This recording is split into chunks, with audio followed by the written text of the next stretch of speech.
अस्सलाम वालेकुम वरहमतुल्लाहि वबरकातुहू। उम्मीद है कि अल्लाह ताला के ख़ास फजल से आप लोग खैरियत से होंगे और खुश होंगे। आज हम मुज़ाफ़ और मुज़ाफ़ अलैह पढ़ेंगे। मुज़ाफ़ और मुज़ाफ़ अलैह मिलकर मुरक्कब इज़ाफ़ी बनाते हैं। लेकिन मुज़ाफ़, मुज़ाफ़ अलैह, मुरक्कब इज़ाफ़ी ये सब क्या हैं, इन सब की डिटेल्स आज हम पढ़ेंगे।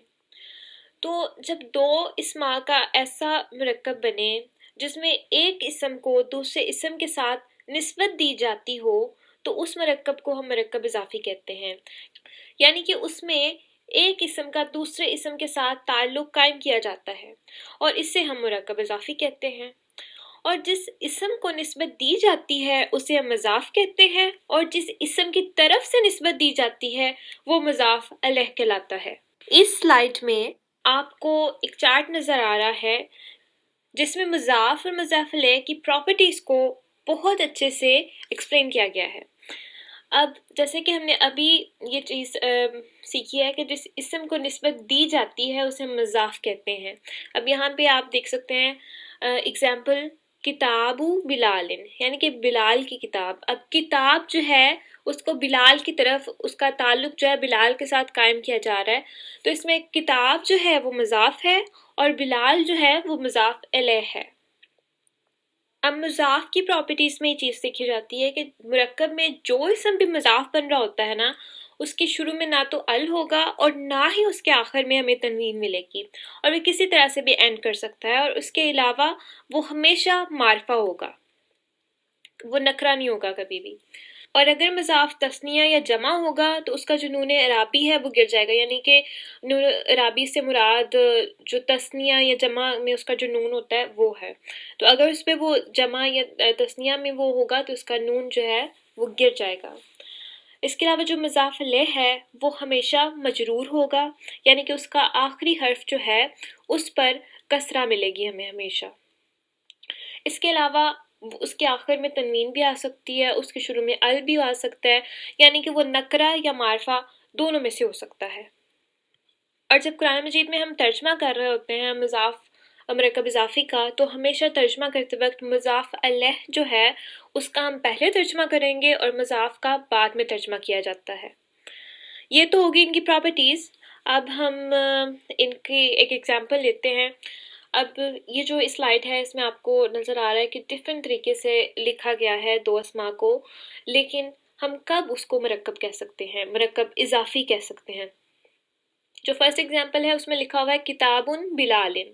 अब इसमें मुज़ाफ़ जो है, यानी कि फर्स्ट जो इसमें इसम है उसके ऊपर तनवीन है, इसलिए हम इसे मुज़ाफ़ नहीं कह सकते।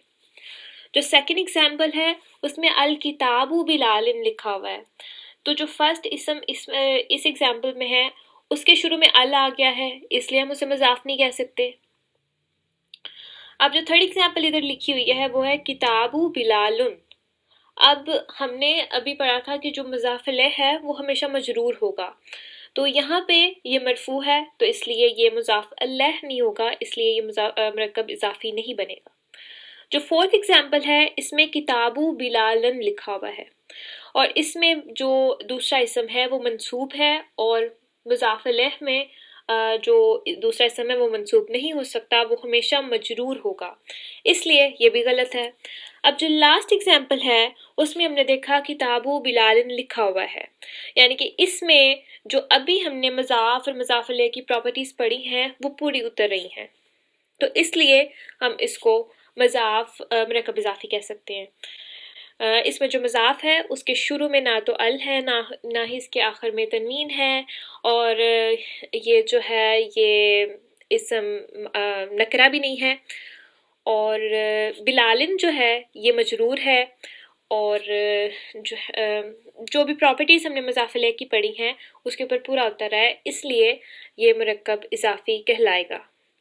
इसी तरह कुरान मजीद में जब हम पढ़ते हैं तो मुरक्कबात दो इस्म के बहुत ज़्यादा बनते हैं, लेकिन जब जो हमने प्रॉपर्टीज़ अभी मुज़ाफ़ और मुज़ाफ़ अलैह की पढ़ी हैं अगर तो वो पूरी होंगी फिर ही हम उस मुरक्कब को मुरक्कब इज़ाफ़ी कह सकते हैं, अदरवाइज़ वो कोई और मुरक्कब हो सकता है। अब इस स्लाइड में आपको मज़ीद मुरक्कब इज़ाफ़ी जो हैं ان کی اگزامپلس آپ کے سامنے ہیں. نصر اللہ برب الناسی، بی نہیں رب الناسی جو ہے یہ مرکب اضافی ہوگا. نور السماواتی، ناقۃ اللہ، رسول اللہ، دار السلامی، وعد اللہ، یہ ساری جو ہیں یہ مرکب اضافی کی اگزامپلس ہیں. اور جب بھی ہم پریکٹس کریں، جب بھی ہمیں کبھی مرکب اضافی قرآن مجید میں نظر آیا تو ہمیں دیکھنا چاہیے کہ اچھا یہ کس کس پراپرٹی پہ جو مرکب اضافی کی ہے وہ اس پہ پوری اتر رہی ہے.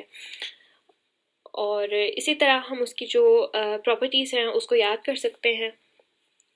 لیکن شروع میں ہمارے لیے ضروری ہے کہ ہم اس کو صحیح سے نشاندہی کر سکیں قرآن مجید میں مضاف اور مضاف الیہ کی. اس لیے یہ قرآن مجید کا ایک پیج ہے اور میں چاہوں گی کہ ہم سب اس میں سے کوشش کریں کہ اس پیج میں سے جتنے زیادہ ہم مرکب اضافی ڈھونڈ سکتے ہیں وہ ڈھونڈیں.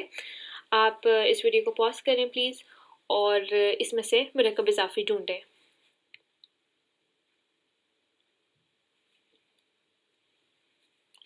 جی مجھے امید ہے کہ آپ سب نے کوشش کی ہوگی اور جو ریزلٹس ہیں وہ آپ کے سامنے ہیں. اس سلائڈ میں آپ کو 2 پیجز قرآن مجید کے نظر آ رہے ہیں. ایک پیج جو خالی ہے جو ابھی ہم نے جس پر ٹرائی کیا تھا، اور دوسرے پیج میں آپ کو ریزلٹس نظر آ رہے ہیں.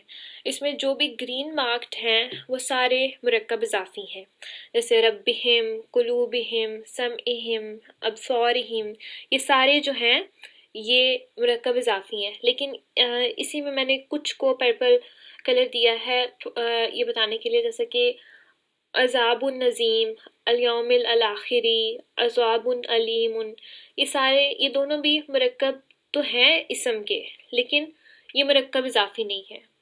اور وہ اس لیے جیسے کہ عذاب عظیم میں آپ دیکھیں کہ عذاب میں تنوین آ گئی ہے، تو یہ اس وجہ سے ہمارا مرکب اضافی نہیں بنا.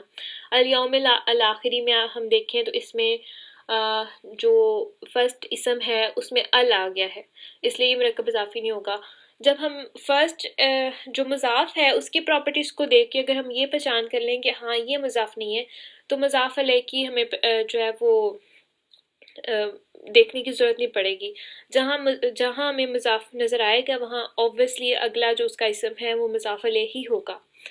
اب جو ادھر تھرڈ ایگزامپل یہاں پہ دی ہوئی ہے وہ عذاب علیم کی ہے، اور اس میں بھی عذاب جو ہے اس میں تنوین آ گئی ہے، اس لیے ہم اس کو مضاف نہیں کہہ سکتے.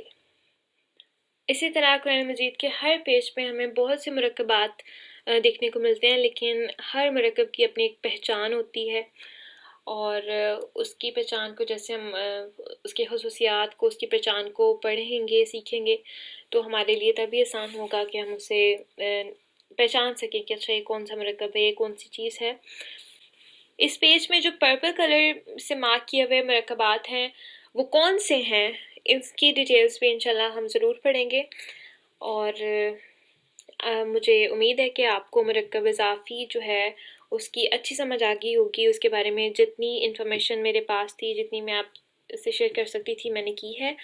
اور قرآن مجید سے پریکٹس کرنا بہت ضروری ہوتا ہے، کیونکہ ہم قرآن مجید کا ترجمہ سیکھ رہے ہیں تو ہمارے لیے بہت زیادہ ضروری ہے کہ جو چیز ہم سیکھیں اسے جا کے قرآن مجید میں چیک کریں کہ ہاں ہم اس کو ڈھونڈ سکتے ہیں یا نہیں، اس کو وہاں پہ اپلائی کر سکتے ہیں یا نہیں.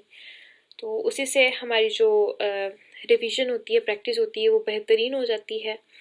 جزاکم اللہ وحسن الجزا. امید ہے کہ آپ کو یہ ویڈیو بہت اچھی لگی ہوگی. اپنی خاص دعاؤں میں یاد رکھیے. اللہ حافظ.